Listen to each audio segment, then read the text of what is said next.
ദൂരയാത്ര പോകുന്ന ആള് യാത്രന്റെ ചില മര്യാദകളെ പറ്റി അവർ അറിഞ്ഞിരിക്കണം, നിർബന്ധമായും അറിഞ്ഞിരിക്കണം. ഒന്ന്, യാത്രക്കാർക്ക് അനുവദിച്ച ഒരളവാണ് ഖസ്ർ. 4 റക്അത്തുള്ള നിസ്കാരം 3, ളുഹ്ർ അസ്ർ ഇശാ. ഈ 4 റക്അത്തുള്ള നിസ്കാരം 2 നിസ്കരിച്ചാൽ മതി. മറന്നുപോവാ, 4 നിസ്കരിക്കുന്നതിനേക്കാൾ പുണ്യം അതിനാണ് 2 നിസ്കരിച്ച് തരാൻ പറ്റും. അതാ ഖസ്ർ. ഖുർആനിലും ഹദീസിലും നമുക്ക് കാണാൻ പറ്റുന്ന ഒരളവാണ് യാത്രക്കാർക്കുള്ള ഖസ്ർ. ആ ഖസ്ർ പഠിക്കുവാൻ 2 സംഗതിയെ പഠിക്കണം. ഏതാ 2?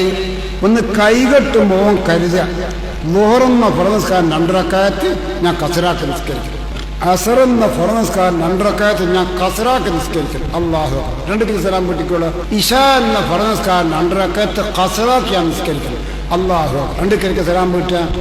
ഇതാ ഖസ്റാക്കുന്നവര് മനസ്സിലാക്കേണ്ട ഒരു കാര്യം. 2ാമത്തെ കാര്യം, അല്ലാ യഖ്തദിയ ബിമുത്തിമ്മിൻ. ഖസ്റാക്കി നിസ്കരിക്കുന്ന ആള് പൂർത്തിയാക്കി നിസ്കരിക്കുന്നവരോട് തുടരരുത്. ഒന്നുകിൽ ഒറ്റക്ക് നിസ്കരിക്കുക, അല്ലെ ഖസ്റാക്കുന്നവർക്ക് തുടർന്ന് നിസ്കരിക്കാം. പൂർത്തിയാക്കുന്ന ആളോട് തുടരരുത്. തുടർന്നാൽ ദോശയിലെ ഒരു പൂർത്തിയാക്കണം, പിന്നെ ഖസ്റുണ്ടാവില്ല. ഇനി കോഴിക്കോട് വിമാനത്താവളത്തിലെത്തി അങ്ങ് എയർപോർട്ടിൻ്റെ ഉള്ളിൽ കടക്കാൻ കുറച്ചും കൂടി കഴിയണം. ഇങ്ങോട്ട് യശാധിക്കരിച്ചിട്ടില്ല. അങ്ങനെ ഒന്നുകൊണ്ടൊക്കെ പള്ളിയിൽ കയറി ഇബ്രാഹിം അലിയാർ പറഞ്ഞിട്ടുള്ള യാത്രക്കാർക്ക് ഖസ്റുണ്ട്.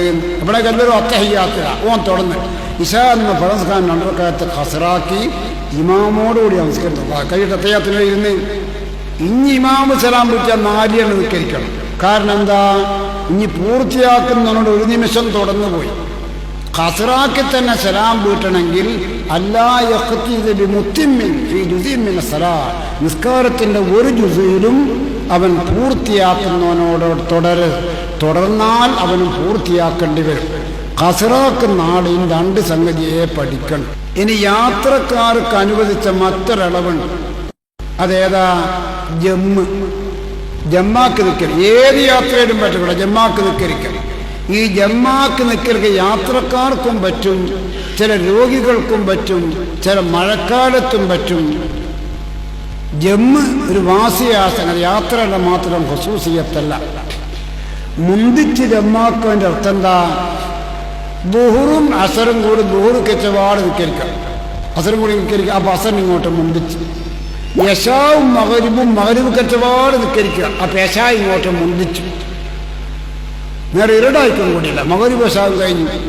അതാ മുന്തിച്ച് ജമ്മാക്കൽ. പിന്തിച്ച് ജമ്മാക്കുക എന്ന് പറഞ്ഞാൽ ളുഹ്ർ ആയാലോ കരുതുക, ഞാൻ ഇപ്പോൾ ളുഹ്ർ കരിക്കുന്നില്ല, ഞാൻ ളുഹ്റിന് അസറിലേക്ക് പിന്തിച്ച് ജമ്മാക്ക് നിൽക്കരിക്കും. എന്നാൽ മഗ്രിബിനും എപ്പെങ്കിലും ളുഹ്ർ അസർ നിൽക്കാൻ മതി. മഗ്രിബായാലോ കരുതുക, ഞാൻ മഗ്രിബ് ഇപ്പം നിൽക്കരിക്കുന്നില്ല, യശായിലേക്ക് പിന്തിക്കുക.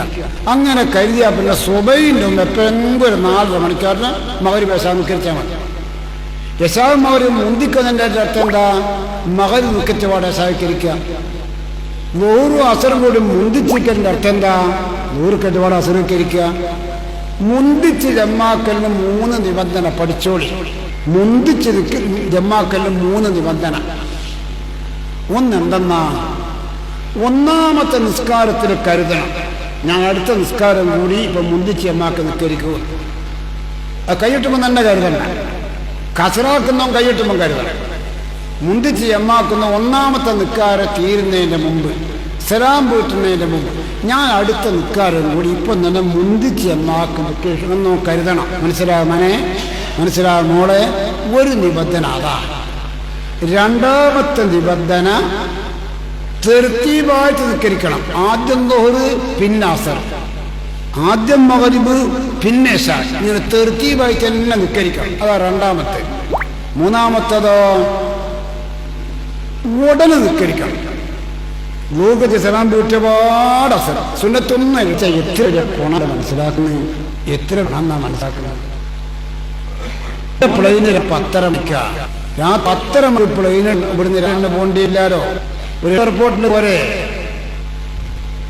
അസർ നിസ്കരിച്ചാപ്പെന്ന് പോരെ കൊടുവണ്ടി അജിനോദാ കുഴപ്പമൊന്നുമില്ലല്ലോ. മഗ്രിബ് വിളിച്ച് എയർപോർട്ട് നിക്കാരത്തിന്റെ അട്ട് തീർന്നല്ലോ. വേറെ സ്വഭയം നിക്കാരത്തെ വേനയില്ല. ഇതൊക്കെ ആവശ്യമാണ് മക്കളെ, എത്ര ആവശ്യമാണ്. മദീനത്ത് പോകുന്നു. അപ്പോ നേരം 5 മണി ബസ് വിടും. 5 മണിക്കെല്ലാം ബസ്സുകാർ കുത്തിരുന്ന് ബസ്സുകാർ രാത്രി 11 മണിയായപ്പോൾ ഒരു സ്ഥലത്തി. ഇനി പറ്റത്തെ നാളെ വിളിക്കാം. ആരും മകനും നിൽക്കില്ല. ഏതൊരുത്തേരും നിർത്തിയില്ല. എന്നാ ഈ നിർത്തി വരുമ്പോൾ സാധിച്ചോ ബന്ധിച്ചേമാക്കുകയും ചെയ്യാം. ഇതൊക്കെ യാത്രക്കാർ ഒരു ദീനിയാന്തരം ആഗ്രഹിക്കുന്നവർ ചാല വളർന്നതാണ്. ചിത്രക്കാർക്കും അഫീമദ്ദേഹം തന്നെ ഇമാണ്ടാകാൻ അടുത്താൽ പെണ്ണ് കണ്ട ഒരു വേദന. അന്നേരമൊക്കെ വേദനയായിട്ട് വിവാഹവും ഉണ്ടാവില്ല.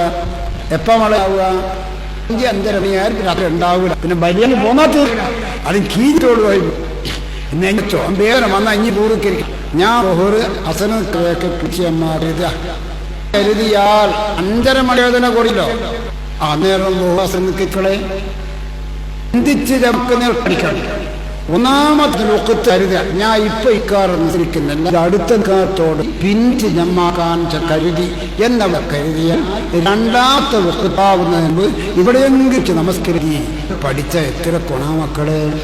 ഇതൊക്കെ യാത്രക്കാർ പഴയതല്ലേ. ഇപ്പം തിരിയാൻ നോക്കണ്ട. ഇന്നുള്ള ഓരോടില്ല അശുദ്ധിയായി വേഗം